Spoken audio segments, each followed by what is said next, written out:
थोड़ा कमज़ोर जरूर हुआ है, लेकिन ना तो हारा है और ना ही रुका है। ये दुखद है कि पिछले 3 जनवरी को जो शासनादेश हुआ था हम शिक्षा मित्र साथियों के स्थानांतरण के लिए, मूल विद्यालय, ग्राम सभा, महिलाओं को ससुराल के निकट और अंतर जनपदीय महिलाओं को जाने के लिए शासनादेश जो हुआ था, उसकी समय सारणी आज तक जारी नहीं हुई। इसका हमें बहुत दुख भी है और अंतर मन में गुस्सा भी है, नाराजगी भी है। आप समझिए, जब 3 जनवरी को शासनादेश हुआ तो महानिदेशक महोदया ने कहा कि बस बहुत जल्दी हम इसको चरणबद्ध तरीके से लागू करेंगे। हमने उन पर भरोसा किया। जब उन्होंने 1 महीना नहीं किया तो उनसे फिर पूछा गया, फिर गए हम लोग। उन्होंने कहा अच्छा अध्यापकों का ट्रांसफ़र हो जाने दीजिए, म्यूचुअल का हो जाने दीजिए, उसके बाद करेंगे। फिर नहीं किया उन्होंने समय सारणी जारी। फिर उन पे जब हम लोग मुलाकात करने के लिए गए तो उन्होंने कहा कि टीचर का ट्रांसफ़र होने जा रहा है, क्योंकि एक विद्यालय में तमाम विद्यालय ऐसे हैं कि जहां पर केवल शिक्षा मित्र पढ़ा रहे हैं। तमाम विद्यालय ऐसे हैं जहां केवल एक टीचर, एक शिक्षा मित्र हैं। तो जहां पर एक शिक्षा मित्र है वहां पर उनको रिलीव कौन करेगा अगर उनको जाना होगा। और जहां एक टीचर, एक शिक्षक है, वहां अगर शिक्षा मित्र चला जाएगा तो स्कूल में शिक्षण व्यवस्था बेकार हो जाएगी। मतलब उनको अपने स्कूल की चिंता है, शिक्षण व्यवस्था की चिंता है, लेकिन हमारे शिक्षा मित्रों की समस्याओं की चिंता उनको नहीं थी। पहला चरण बीत गया तो उन्होंने कहा जून की छुट्टियों में कर देंगे।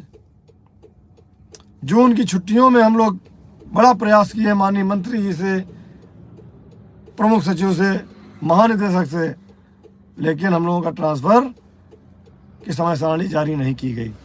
ये हुआ कि दूसरा चरण जारी हो जाए टीचरों का। हम लोग उसी में उलझे रहे।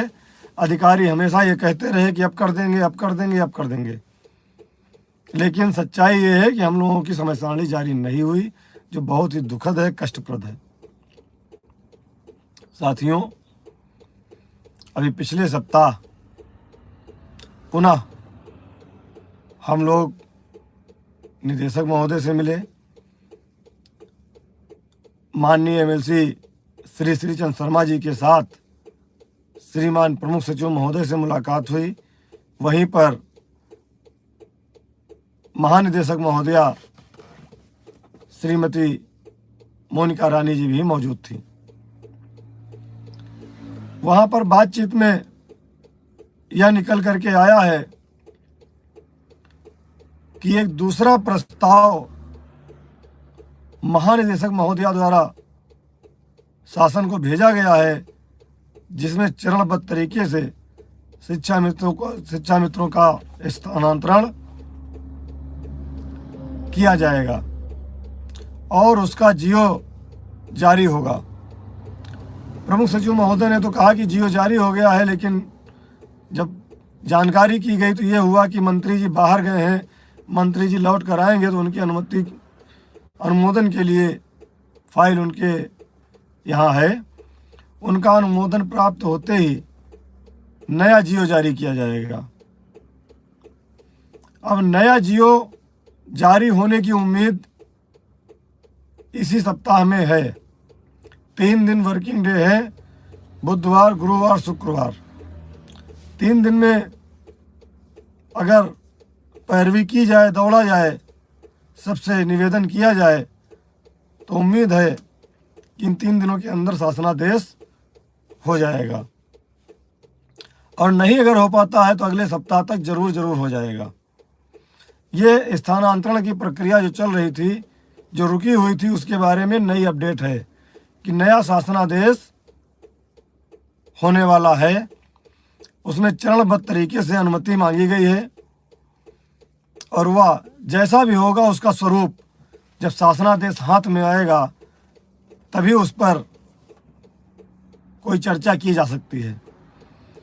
अभी कुछ चीज़ें जानकारी में हैं, लेकिन जब तक लिखित में ना आ जाए तब तक हम उनको नहीं कह सकते हैं। मानदेय वृद्धि के लिए जब बात उनसे की गई तो श्रीमान प्रमुख सचिव महोदय ने स्पष्ट रूप से कहा कि आप सब लोग जानते हैं कि माननीय मुख्यमंत्री जी किसी समय का इंतजार कर रहे हैं, क्योंकि जब भी उनसे बात होती है तो वह यही कहते हैं कि उचित समय आ रहा है, उचित समय आने पर इनके मानदेय की व्यवस्था हम लोग कर रहे हैं। और ये बार बार कहते हैं कि हम अच्छी व्यवस्था कर रहे हैं, लेकिन हम लोग कहते हैं ना कि अंधेरा देखे जगपति आए।